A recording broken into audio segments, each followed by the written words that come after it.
United States sanctions on Venezuela are not new, but this year the administration of President Donald Trump has taken much more aggressive steps to limit economic activities and block Venezuela's ability to make payments. And the impact on ordinary citizens is being felt more and more.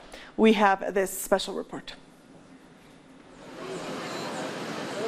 Experts have said the economic blockade started around 2013, when credit rating agencies started increasing the figures of Venezuelan risk, starting at 726 points and reaching 5,595 points in May 2018, a higher number than those given to countries fighting wars.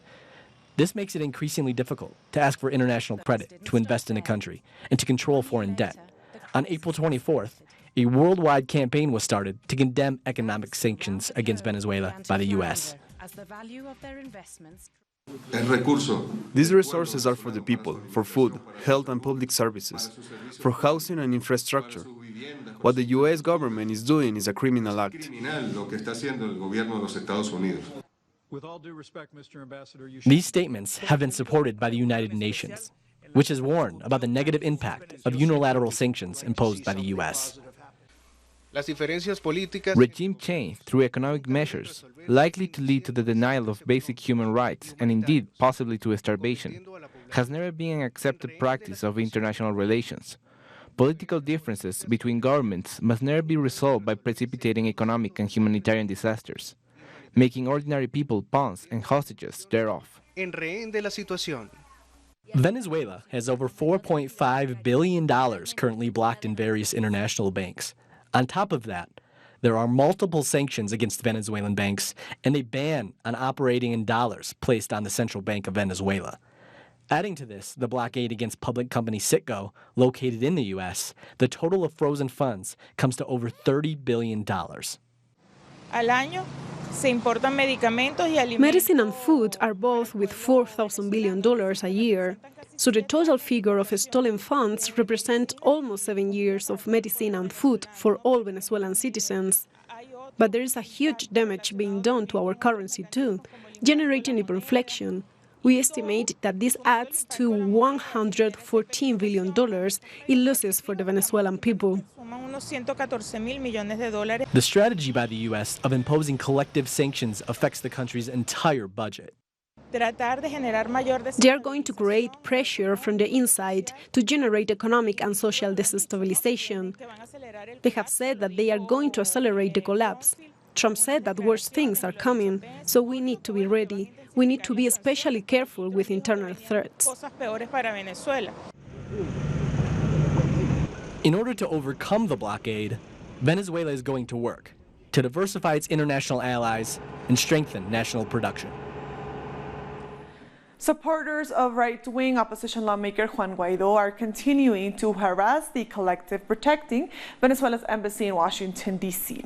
International NGO Code Pink tweeted that their afternoon press conference was disrupted by Guaidó's supporters who used air horns to disrupt their discussions with members of the media. This comes after U.S. authorities cut power to the building last night. The embassy has been the location for a tense standoff between the Embassy Protection Collective and Guaidó supporters. The Venezuelan government has authorized the collective to protect the embassy, while opposition groups have been preventing basic commodities like food and medicine from entering the building.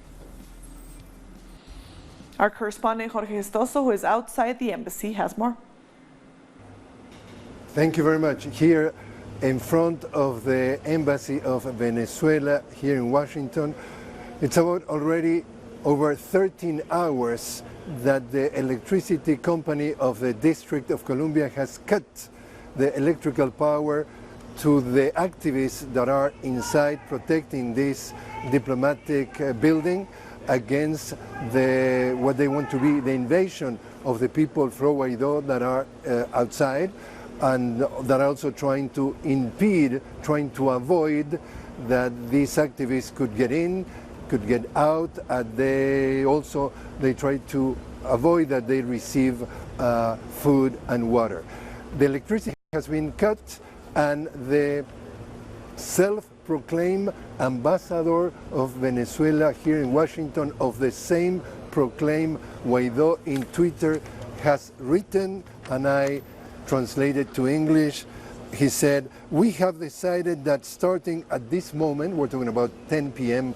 of yesterday night, they won't have electrical power. Next step, their exits. Doing that action that has taken the electrical power company is violating not only the local rules, but also what it has to do with international law. They're violating the Vienna Convention of 1961, and precisely the activists of the collective of the protection of the embassy has already written, and they're already contacting not only the electrical company called PEPCO, but also the local authorities, people at the Congress, in order to that service to be reinstated as soon as possible. The strategy that we're seeing, these pro-Guaido's people that are absolutely surrounding this diplomatic building in order to get in if they can, and also to impede, as I was mentioning, the flow with the people inside. They're absolutely convinced that this is a question of time, and they're using, therefore, exactly the same strategy that it has been used in Venezuela, trying to corner the country, trying to asphyxiate the people, trying to starve to death the people, and in order to do so, for example, the self-proclaimed Ambassador Carlos Vecchio was suggesting that that was a victory that they achieved. That is also part of the strategy. Make noises to try to disturb the peace, something that they should be protected by the government of the US according to Article 22 of the Vienna Convention. This is the situation as of now, but at 13 hours, means 1 p.m. local time, the collective of protection of this embassy has already announced that they're going to be doing a press conference to update what's the situation. So we'll keep you posted of what's going on.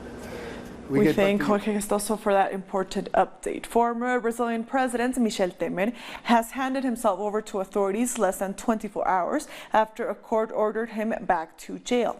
On Wednesday, an appeals court revoked Temer's writ of habeas corpus, under which he was freed mere days after his original arrest.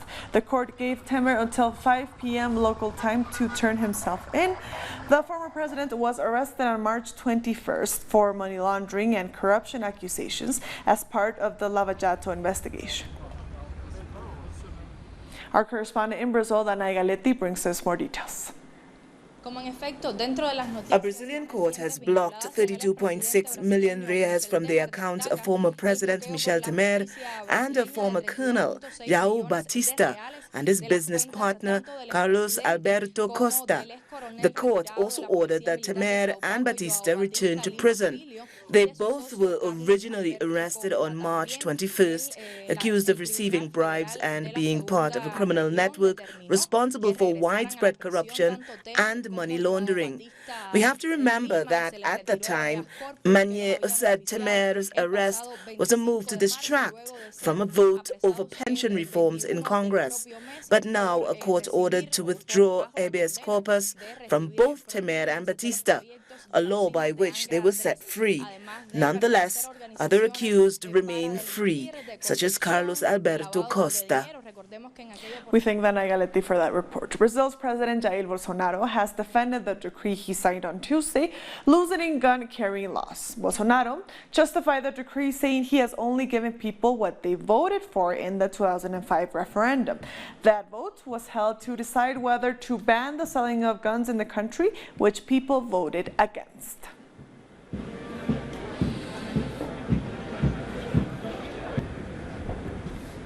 A Brazilian public security analyst warns that the decree, which loosens gun rules, could put public and national security at risk.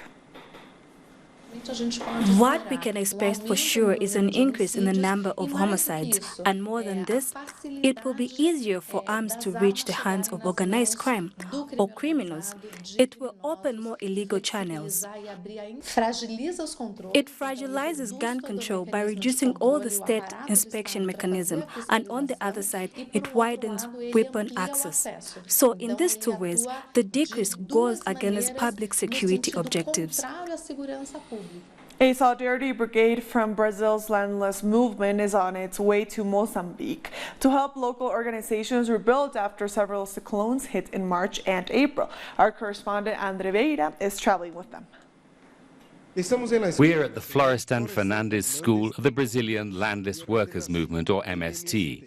This is where an international solidarity brigade has been preparing to travel to Mozambique. They called on us for humanitarian assistance, and that's very good. I'm keen to get there. Firstly, internationalism has always been a priority for our movement. And secondly, we just want to help our brothers and sisters in that country.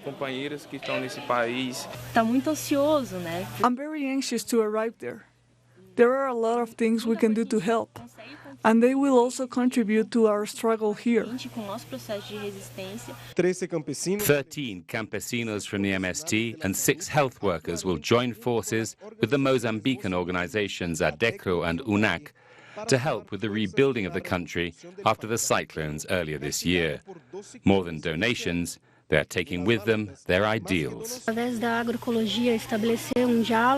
want to talk to the local communities there about agroecology and help strengthen their food sovereignty. We want to bring down the artificial borders that we have created. The idea that they are a long way away, that people on the other side of the world are different. I think I'll be able to dismantle many of those ideas. We'll get to see the reality there, all the destruction from the cyclones. It will be an incredible experience as a militant and as a human being. The MST currently has permanent brigades in Venezuela, Haiti, Zambia and Cuba. And from that Caribbean island has come the inspiration for this gesture of solidarity. We have learned a lot from Cuba and its international struggle. They've been bringing solidarity to many continents. They still are. And that has taught the MST that the struggle is not just for land, but for education, health, and to build these international links between people. With the first phase of preparation completed, the brigade of health workers and campesinos will be setting off for Mozambique to put into practice the internationalism that has always been a basic principle of the landless movement.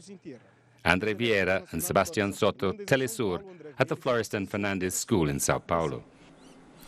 In Argentina, gunmen have killed a lawmaker and seriously injured another one just outside Congress. Police say unknown assailants shot dead Marcelo Yadon, who worked at the Electric Transportation Trust Fund. Congressman Héctor Olivares was wounded twice and rushed to a hospital. Investigators are examining the crime scene, searching for clues about the attackers. We'll be back very soon. Stay with us.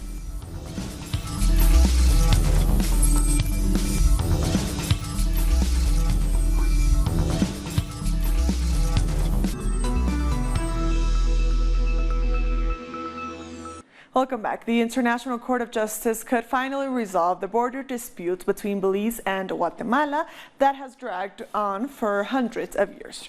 Results of Wednesday's ICJ referendum held in Belize indicated that the yes vote won. Over 65% of Belize's electorate participated in the historic national referendum. Guatemalans have already voted in favor of going to the top UN court to settle the territorial dispute. The total number of ballot papers counted is 96,417. Total votes cast for yes is 53,388. The total votes cast for no is 43,029. As a result, the majority of voters in the entire country have approved the proposition for the referendum on the territorial disputes. Trinidad and Tobago's government is well on the way to meeting the deadline for the start of its registration policy for Venezuelans. It will allow them to stay and work in Trinidad for 1 year. The island nation is opening its doors to documented and undocumented Venezuelans until the political situation is resolved in their homeland. This as CARICOM recently reiterated its call for a peaceful resolution. I am actually meeting with that committee in the morning. I've had a couple of meetings with them before. It is a multi-agency committee, as you would expect. So you have immigration, we have obviously the Ministry of National Security is driving the process. So I have the legal people there, the police, the defense force, the Ministry of Health. A number of various bodies have been meeting at the outset, said, look, these are the areas you need to look at. They have developed the draft form, these types of things. Like Cabinet last week approved us going with a blanket order so we can do the process rather than the minister having to sign each and every one. In Jamaica, 11 high school students remain hospitalized after the taxi in which they were traveling went over a bridge and plunged into a river. The cab driver emerged unhurt. Some of the students had reportedly been sitting on each other's laps. The principal of the Clarendon-based school, which the crash victims attend, say the accident highlights the urgent need for a public transportation network for rural Jamaica. With close to 60% of the votes from South Africa's general elections counted, the ruling African National Congress has maintained its lead. The latest result announced by the Elections Commission puts the ANC at 56%, while the opposition Democratic Alliance stands at 23%. The economic freedom fighters have moved from 8% to 9.5% of the votes. Final results are expected to be announced on Saturday. However, the Electoral Commission has announced that it will be able to declare 90% of election results by 10 p.m. Thursday local time. The Commission's director, Sai Mamabolo, said most polling stations across the country will send the results to a national totaling center in the capital, Pretoria, by 6 p.m. local time. We have captured 44.17% of all voting stations, and those have been audited and the results declared. The remaining 55% of the results we hope to conclude sometime during the course of the morning tomorrow. However, 90% of all voting stations should be declared by about 10 p.m. tonight. The Electoral Commission has also announced the arrest of 19 individuals for allegedly voting twice. A representative of the Commission said that they had been arrested in the KwaZulu-Natal province. He, however, said the few incidences of double voting will not affect the final results of the election. A court in Nigeria has started hearing a legal challenge to the victory of President Muhammadu Buhari in the elections held in February. Runner-up and candidates of the People's Democratic Party, Atiku Abubakar, alleged irregularities challenging the result. The court will have 180 days to announce the verdict. Buhari is expected to be sworn in on May 29th. As we gather in this honorable courtroom today, I wish to use this opportunity to reassure Nigerians and friends of Nigeria that the Court of Appeal will work assiduously in accordance and within the dictates of the Constitution, the law, and the international best practices. Rescue services have arrived at the scene where two separate attacks by Boko Haram left at least 9 people dead in northeastern Nigeria. According to survivors, gunmen in pickup trucks and motorbikes attacked a village on the outskirts of the city of Maiduguri, the capital of Borno State. In the second attack, Boko Haram fighters killed 3 farmers in a town located about 40 kilometers away. Attacks against farmers and herdsmen are common in the country's northeast region. Over 20 motorcycles, 8 Hilux vehicles, and some fighting machines. They came in, started firing, burning all everything, including houses, markets, all economic areas of the area have been burned out. And later we confirmed about 6 days. A British man convicted of being in possession of bomb-making materials in Kenya has been sentenced to 4 years in prison. In 2011, Jermaine Grant was arrested after being found in possession of chemicals and other equipment used to make bombs. Grant was convicted last month but was acquitted of conspiracy to carry out a terror attack. He is already serving 9 years in prison following a conviction in 2015 for fraud. We'll be back very soon. Stay with us.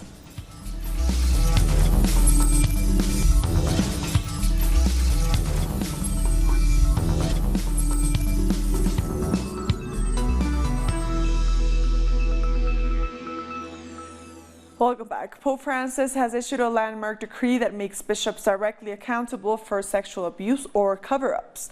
Priests and nuns are now obliged to report any cases of abuse within the church, even in countries where civic law wouldn't oblige them to do so. The papal decree also orders every Catholic district in the world to set up accessible reporting systems. It also sets time limits for local investigations and the Vatican's response to them. Two French human rights groups tried to block weapons from being loaded onto a Saudi Arabian vessel, claiming the cargo contravened an international arms treaty. An online investigative site has published leaked French military intelligence that showed weapons sold to the kingdom were being used against civilians in Yemen's war. France is one of Saudi Arabia's main arms suppliers, but the government has faced increasing pressure to stop weapons sales because the 4-year-old war has created one of the world's worst humanitarian crises. What can we observe today? The warring parties who are taking action in Yemen, so Saudi Arabia and United Arab Emirates, are responsible for serious violations of international humanitarian law. It hasn't happened just once since the beginning of the conflict in 2015. It's happened multiple times. U.S. authorities have arrested a former intelligence analyst and charged him with providing classified information on drone warfare to a journalist. Former Air Force intelligence analyst Daniel Hale is set to appear in federal court on Thursday for providing top-secret documents from the National Geospatial Intelligence Agency to a reported at The Intercept in 2014. Hale faces 5 charges, each of which carry a maximum of 10 years imprisonment. His arrest comes as the U.S. is cracking down on whistleblowers like Chelsea Manning and WikiLeaks founder Julian Assange. The Chinese government has said they are fully prepared to defend their interests in the trade war with the U.S. This comes as a Chinese delegation led by Vice Premier Liu He is set to hold talks in Washington to save a trade deal. U.S. President Donald Trump also threatened to increase tariffs on $200 billion worth of Chinese goods, going from 10 to 25% starting Friday. China has also responded to comments regarding its Belt and Road Initiative made by U.S. Secretary of State Mike Pompeo. Pompeo described the initiative as a, quote, corrupt infrastructure deal in exchange for political influence using bribe-fueled debt trap diplomacy. The Belt and Road Initiative has been a cornerstone program of Chinese President Xi Jinping and its foreign policy. We have noted the fact that the relevant U.S. person has been singing the same old tune again over the past 2 days. He continues to discredit and attack the Belt and Road Initiative. The U.S. are not tired of saying this, but we are tired of hearing this. Russia is celebrating the 74th anniversary of Victory Day over Nazi Germany at the end of World War II with a massive military parade on Moscow's Red Square. President Vladimir Putin led the parade of over 13,000 troops. It also showcased the latest military hardware, including a new version of the Kalashnikov assault rifle. Other major cities also held their own parades. And President Vladimir Putin held a moment of silence in memory of those who lost their lives during World War II. Putin also addressed a tribune with Soviet war veterans. He ensured the country will continue to invest in its military. We have been doing and will do everything possible to ensure high battle readiness of our armed forces, the most modern level defense potential. He will further increase the prestige of the military service, the authority of soldiers and officers, the defenders of the fatherland. At the same time, Russia is open to cooperation with all those who are ready indeed to confront terrorism, neo-Nazism and extremism. Minuta молчания. And with that story, we've come to the end of this news brief. These and other stories, as always, find them on our website at telesurenglish.net. And also join us on social media. We are on Facebook, on Twitter, and on Instagram. For Telesur English, I am Estefania Bravo. Thank you for watching.